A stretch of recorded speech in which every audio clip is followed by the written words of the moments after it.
Hey, it's Father Taylor on a very beautiful Thursday, October 12th. I have some very important news, and I'm going to start with the easier part. So, this Saturday is one of our community events. The event is called Trunk or Treat, but let me remind you what a community event is. That's when we invite the wider community to come and be on our property, maybe sometimes in the church, to receive our hospitality. And we do that simply as a service, and two, to allow people to get to know us, three, to break down some of those walls that people have these days about going to a church, and to be able to share and get to know people that otherwise wouldn't be coming to our church. So it's an active church event in which we're inviting the whole community. That means even though you might not have a kid or you're not into decorating trunks or candy, doesn't really matter. It's a church event in which we're inviting all of you to come out to participate in the event where we're going to have, well, last year, I'm going to say there were between 200 and 225 kids running around our property and their moms and dads. So you'd say, well, what are we going to do? Here's what you do. Manda has probably already purchased enough decorations to do, I don't know, 5 or 6 more cars. So if you just show up with your car, you can participate. You simply park your car, you take the basic decoration kit, you open up your trunk, you put the kit in, they put some candy there, kids walk around, they have a great time kind of trick-or-treating out of the backs of everybody's car. It's really nice. Trunk or treat. So I'd like to invite you. You say, I've never done that before. Well, come on over. Come on over to the church. And the exact time is in the text of this on your screen there. So go down to the announcements. You'll see the exact time, because I have an idea. I just don't want to get it wrong, but the exact time is there. So we would like everybody to come. We would like to have our parking lot filled with cars, all with decorated trunks. Yeah. If you don't know what that is, you can go to CVS, probably even Big Y these days, and just buy a trunk or treat kit. It comes with everything you need. You open up your trunk. There's a little decorating kit. It goes in, makes your trunk look like, I don't know, some theme. And you put there, and kids come. They have costumes. They go around. It's great. So the weather was supposed to rain, which made things kind of yucky, but it gives us time for a rescheduled date. But right now, we're going for this Saturday. So go down, make sure you get the time.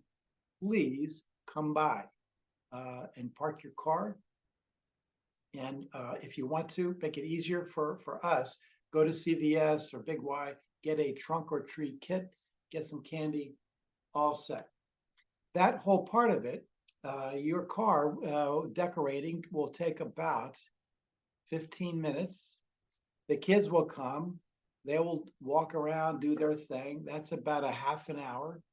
And then they make a big parade and they go down to the green. So it's really not a huge commitment, but it helps us participate in the community. So trunk or treat this Saturday, unless you hear otherwise, we are on for this Saturday. Great. Sunday, we're having something different for after the 9:15 service. And we are postponing our regularly scheduled the 3 R's: resolve, restart, and refresh. This week, we'll take a pause on that, and we will have a ministry fair.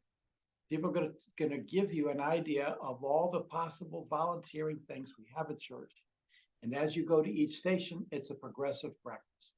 So you can come, see what's going on. Maybe there's something you want to sign up for. So that's this Sunday. That'll be great.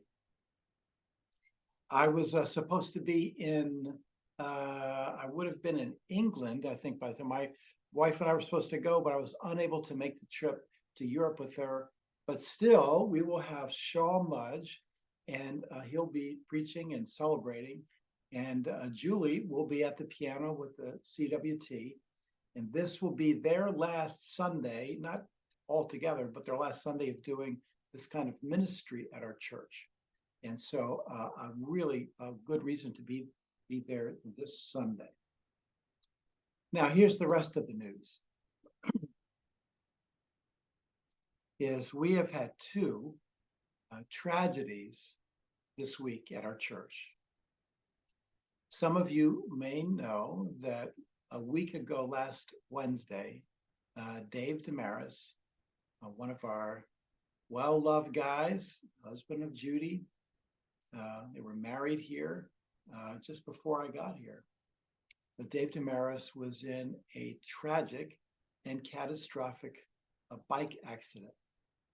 Cars were not involved. There was no foul play.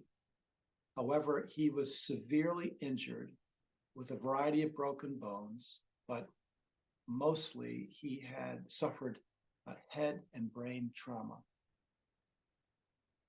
Dave died yesterday afternoon as a result of his injuries.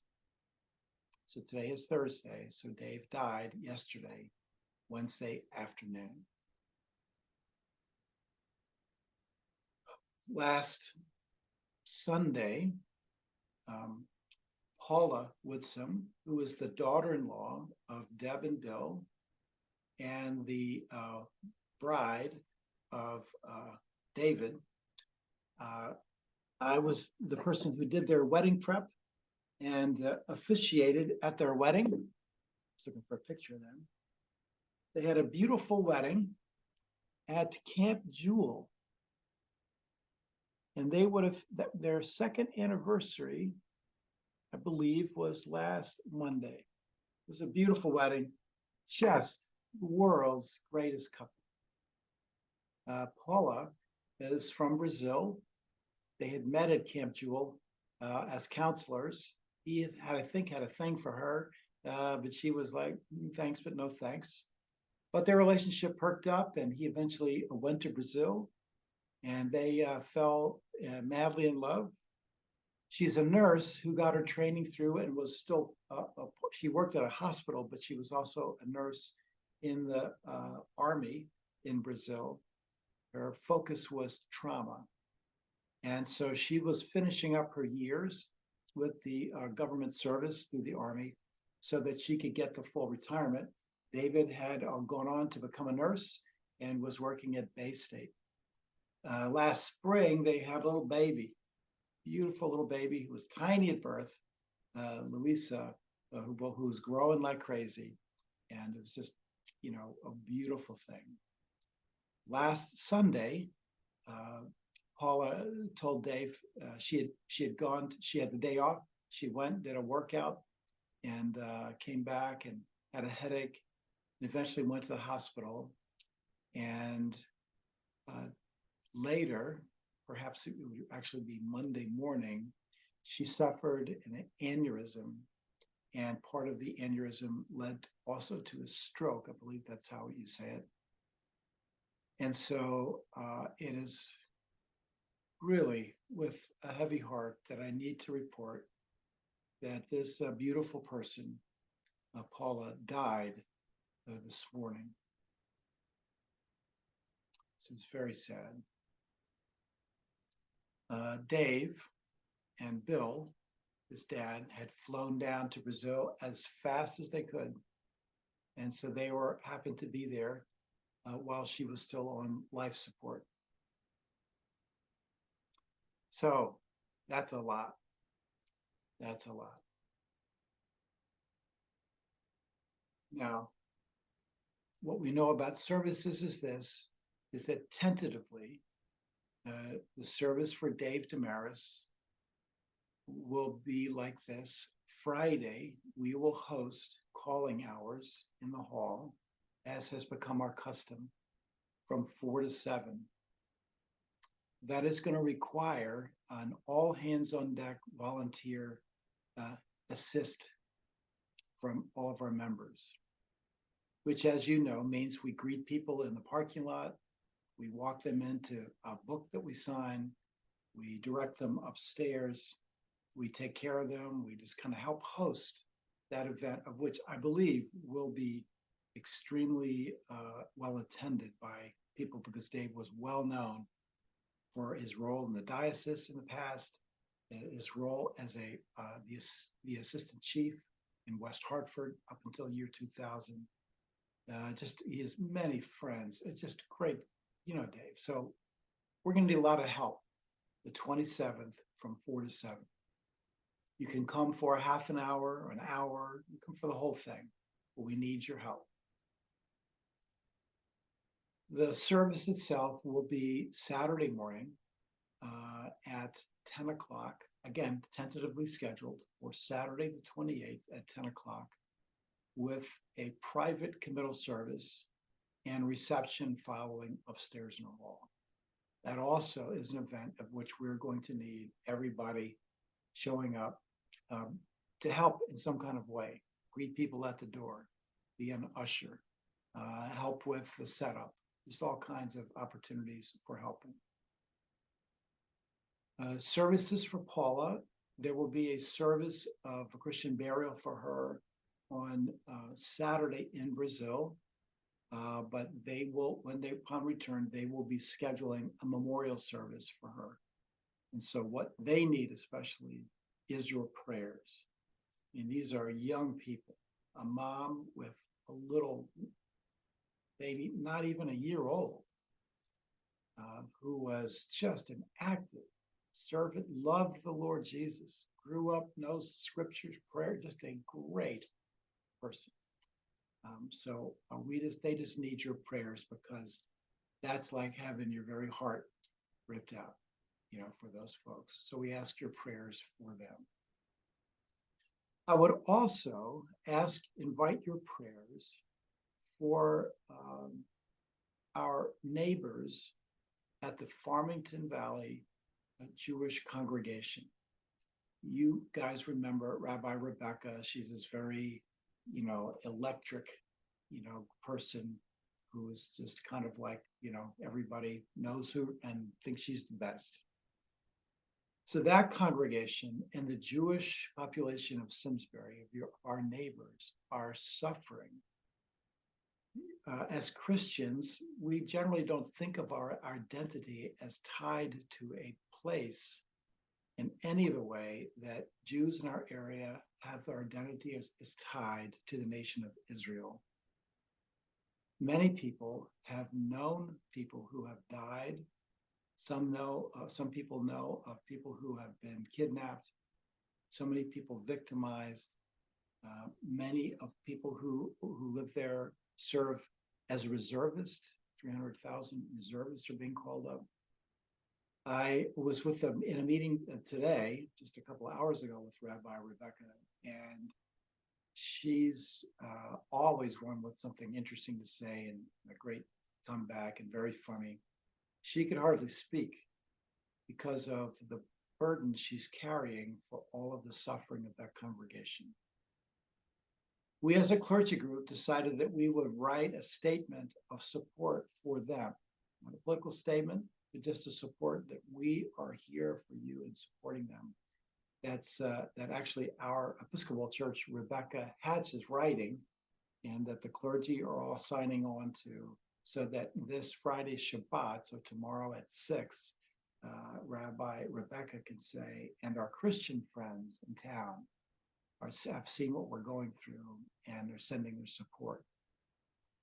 I'm not sure. I think there may be some other ways, perhaps by taking prayer shawls over there, but we're thinking of creative ways how to help that congregation in this time of suffering. It's going to go on for a while. And so we're just praying for them. So those were the important news items, but that are hard and hard to even talk about. So anyway, we continue to rejoice with those who rejoice, and we mourn with those who mourn, like the scripture says.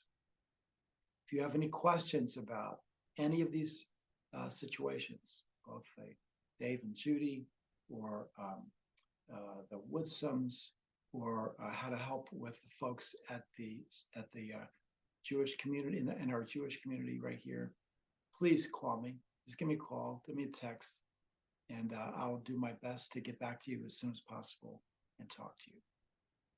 So may the Lord be with us, and may we depend upon the Lord, who is the one who has borne all of our griefs and sorrows, and the one who continues to be the burden bearer for us.